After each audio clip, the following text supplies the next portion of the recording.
Mga brods, alam ko nga isa sa mga talagang napapansin nyo ay ito pong pag-angas ni Jericho Cruz ngayong finals round mga kabrods. So marami na nga Magnolia fans ang naiinis sa angas na ito po ni Jericho Cruz dahil syempre yun nga, nag-best player pa ito last game with 30 points mga kabrods. Dahil napakainit ng 3-point shooting po nito po ni Jericho Cruz. Kaya nga naman ang dami niyang inangasan sa Magnolia players. At isa na nga sa mga nakita natin mga kabrods, ito pong play na ito kung saan ito pong si Jericho Cruz ay drive nga niya with the fake. Tapos yun nga, nabiyak niya. Ito pong si Paul Lee mga kabrods. So dito na nga niya inangasan at nakita nyo, ginungusan pa nga niya. Ito pong si Paul Lee. So mga brods, kitang kita sa camera doon po sa last game na talaga yung ito pong si Jericho Cruz.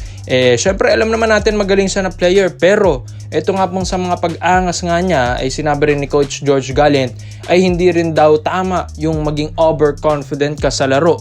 Too much confident. Maging confident ka lang pero yung overconfident mga kabrods sa game, mahirap na yun. Dahil ito nga, nangyayari na yung mga ganitong plays, gestures na ito pong si Paul Lee ay yun nga, naangasan pa ni Jericho Cruz. Alam naman natin, angas ng tundo yan. Pag inangasan mo talaga yan, babawi yan.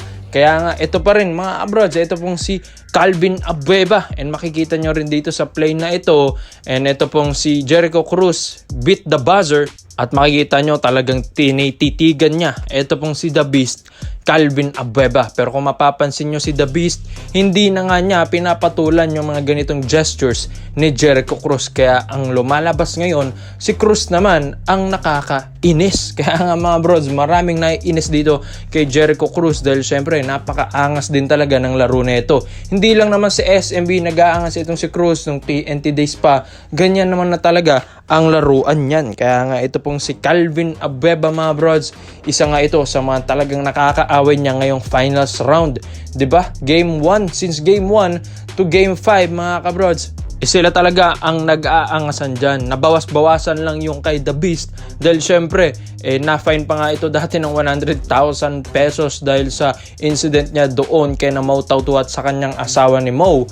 And pati na rin sa mga gestures niya against Coach George Gallant. Kaya nga ito pong si Calvin Abueva mga brods, sinihintay lang niya ang tamang timing kung paano nga angasan si Jericho Cruz. Dahil si Cruz naman kasi may iaangas din talaga mga brods. Kasi talagang marami na rin naiambag netong si Jericho Cruz ngayong finals round. Si Calvin kasi wala pa masyado, puro single digit lang ang ginagawa ni Calvin The Beast Abueva. Kaya nga next game sa game 6 mga kabrod sa Wednesday, susubukan niya ni Calvin Abueva na ibalik ang kanyang laro at makapag-produce ng magandang numbers next game sa game 6 mga kabrod. So bukas na yan. At yun nga, ang isa nga sa mga pinaplano niya ay gagamitin niya ang kanyang mind games kung saan mga asar ulit si The Beast Calvin Abueva at aangasan niya. Susubukan niyang mag-angas ulit kung hindi man siya makikita ni Kume. Mag-aangas ulit itong si Calvin Abueva against Jericho Cruz dahil syempre mainit-init na talaga ang kanyang ulo against Cruz. So sa mga nakikita natin, hindi pa ito pinapatulan ni Abueva. Pero kapag pinatulan ito ni The Beast, alam ko matatanggal talagang angas ni Jericho Cruz dahil isa ito sa mga matapang na player si Calvin Abueva. Nagpipigil lang si The Beast dahil syempre alam niya na wala pa siya masyadong nagagawa at nakatingin siya kay Kume at napagalitan pa siya ni Kume, di ba? Kaya nga mga brods, inihintay natin yung pagbalik ni Calvin Abueva kung paano niya babawian ng angas si Jericho Cruz. Siguro nga mga brods, kung itong si Calvin Abueva, kung mabalik niya ang kanyang mga numero, mga stats nung Alaska days, tapos ibabalik niya dito sa finals round, siguro nga magkakaroon tayo ng do or die game sa game 7. Kaya ikaw mga brods, sa tingin nyo ba Calvin Abueva against Jericho Cruz, sino ba ang dapat may maiaangas next game? So dito naman po tayo sa kabilang balita naman natin mga kabrods. Ito nga pong si Stanley Pringle. Napapansin na ito ng Barangay Ginebra San Miguel na wala na ito masyadong naipoproduce doon po sa mga last season ng Barangay Ginebra San Miguel. Pati nung na-sweep sila ng SMB, wala masyadong nagawa si Pringle doon. Hindi man lang umabot ng 20 puntos pataas ang former scoring champion nila. So ito na nga mga brods, isa nga sa mga pinaplano ng Ginebra ay makuha ito pong si Robert Berto Bolick. Yes mga brods, kung mapapansin nyo, di ba 3 years ito pong si Robert Bolick na pumirma sa NLEX Road Warriors nung kamakailan lang mga brods, di ba, last year. So itong sa pagbalik ni Robert Bolick, marami talagang napahanga sa kanyang pagbalik and sa mga stats and yung mga kanyang naiambag sa NLEX Road Warriors. Bigla talagang nakita nila yung impact ni Berto. Yun nga lang, lately lang nga lang nakapunta dito si Berto sa NLEX kaya na-eliminate na lang last season. Pero mga brods, kahit kakapirma lang ni Berto sa NLEX, may mga trade rumors na nga tayo kay Mr. Snowbado na ito pang si Bolick ay ma-iti-trade na. It's either doon sa TNT, Tropang Giga or sa ibang kupunan. Kaya nga ito pong Barangay Ginebra San Miguel ay gusto rin nilang offeran ng maganda. Ito pong si Robert Bolick.